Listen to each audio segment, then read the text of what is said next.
Tópico 2º, Esdras ensina a palavra ao povo. Subtópico 1º, Esdras sai da Babilônia e vai a Jerusalém. Conforme a ordem do rei Artaxerxes, Esdras viajou para Jerusalém acompanhado de um grupo de judeus, alguns eminentes líderes do povo, recusando a escolta militar oferecida pelo rei para garantir-lhe a segurança durante a viagem. Esdras e seus companheiros preferiram confiar na segurança de Deus. Assim sendo, jejuaram e oraram para que tivessem uma boa viagem. E Deus os ouviu e os guardou durante todo o trajeto. Assim chegaram em paz a Jerusalém, onde ofereceram holocaustos a Deus. O povo, ao ouvir a leitura, começou a chorar e a lamentar-se. Subtópico 2º, o encontro de Esdras com Neemias. Quando Esdras chegou a Jerusalém, encontrou Neemias, o qual vinha sendo o líder espiritual dos judeus em Judá. Posto a par da situação, Neemias uniu-se a Esdras na tarefa para a qual este havia sido enviado. Subtópico 3º, Esdras ensina a palavra ao povo. Na festa dos tabernáculos, no dia 1º do mês 7º, houve santa convocação. O povo se ajuntou como um só homem diante da porta das águas, e Esdras trouxe o livro da lei. A lei de Deus foi lida ao povo desde a alva até o meio-dia. Havia sido construído um púlpito de madeira para aquele fim, e em pé, ao lado de Esdras, havia um grupo de 13 auxiliares. Ainda cooperava um grupo de levitas e o objetivo era fazer todo o povo entender o que estava sendo lido no livro da lei de Deus. Subtópico 4, o ensino foi maravilhoso. O povo, ao ouvir a leitura, começou a chorar e a lamentar-se. Neemias e Esdras tiveram que intervir, exortando-os a que se alegrassem no Senhor, porque a alegria do Senhor é a nossa força. O povo, então, foi comer, beber e festejar, porque todos entenderam as palavras que lhes fizeram saber.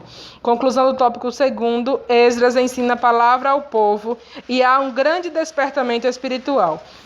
Então, irmãos, nesse tópico 2º e os seus respectivos subtópicos, a gente vê que antes de Neemias sair da Babilônia, ou antes de Esdras sair da Babilônia para ir até Jerusalém ensinar a palavra de Deus ao povo, ele jejuou e orou, ele se consagrou, com os seus companheiros que iriam fazer aquela viagem, pedindo ao Senhor proteção naquela viagem, como ele fala assim, para que o Senhor desse uma viagem feliz, ou em outras versões da Bíblia, traduções da Bíblia, está para que o Senhor desse uma jornada feliz, porque ele disse para o rei Artaxerxes que a boa e poderosa mão de Deus é sobre todo aquele que o busca para o bem. Aí ele não quis, depois dele engrandecer o nome do Senhor, ele não quis pedir uma guarda, de homens para que o acompanhasse naquela viagem, porque ele já havia dito que a mão do nosso Deus é sobre todo aquele que o busca para o bem. Então, ele, tendo dito isso, ele resolveu buscar a Deus, Ele resolveu jejuar e orar em prol da viagem, e assim o Senhor os atendeu, como o Senhor atende a todo aquele que busca Ele com um coração sincero, com um coração ali contrito, um espírito contrito a Ele, compungido. Então, irmãos, vale a pena buscar o nosso Deus com fé, porque ele disse que é importante que aquele que se aproxime dele se aproxime com fé, crendo que ele existe e que ele é galardoador daqueles que o buscam. Chegando em Jerusalém, Neemias teve conhecimento da chegada deles.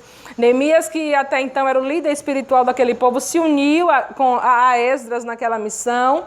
E quando eles fizeram a santa convocação para a festa dos tabernáculos, o povo se reuniu e eles começaram a ler a lei de Deus, a palavra do Senhor, ensinando aquele povo. E o povo tiveram tão sincero arrependimento, porque ali começaram a entender a palavra de Deus, começaram a aprender sobre a lei do Deus de Israel. E eles choravam, se lamentavam, com certeza por algum arrependimento de ter praticado alguma coisa fora da lei, em desacordo, em desarmonia a palavra de Deus, mas por falta de conhecimento.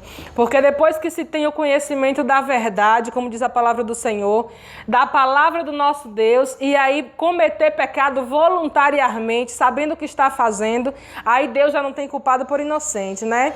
Mas no tempo da ignorância, o Senhor apaga os pecados quando há um verdadeiro arrependimento, e aí a pessoa passa a viver uma novidade de vida em Deus. No tempo da graça, que é o nosso, em novidade de vida em Cristo, né? No tempo da graça, porque foi pela graça de Jesus, o favor imerecido, o sangue dele derramado na cruz do Calvário em nosso favor, que nós alcançamos a salvação, a promessa da vida eterna, na morada celestial lá do nosso Deus. Mas naquele tempo que foi antes de Jesus Cristo, antes da graça, antes de Jesus nascer como homem e morrer pelos nossos pecados, aquele povo ouviram a palavra de Deus, se lamentaram, choraram, de tal forma que Esdras e Neemias precisaram incentivar aquele povo. Não se alegrem, porque a alegria do Senhor é a vossa força. Hoje é um dia de festa, glorifique ao Senhor, compartilhe aí o alimento com aqueles que não têm o que comer. E aí foi que aquele povo se alegrou e festejou na presença do Senhor, porque eles haviam entendido a palavra de Deus, né? E certamente quando há um sincero arrependimento, eles também guardaram no coração para colocar em prática nas suas vidas a partir daquele momento. E não é diferente com nós, irmãos. Quando aprendemos acerca da palavra de Deus, é necessário que a vida tome um curso diferente, saia da vida de obediência, de desobediência para viver a vida de obediência com Deus, né? Deixa de andar na mão do mundo e começa a andar na contramão, mas é no caminho certo, o caminho que conduz ao céu, que conduz à vida eterna, porque Jesus fala, eu sou o caminho, a verdade e a vida, ninguém vai ao Pai a não ser por mim. O caminho é estreito, a porta é estreita, o caminho é estreito, mas vale a pena perseverar até o fim, porque aquele que perseverar até o fim, fiel ao nosso Deus, será salvo. Amém? Vamos ao tópico 3º.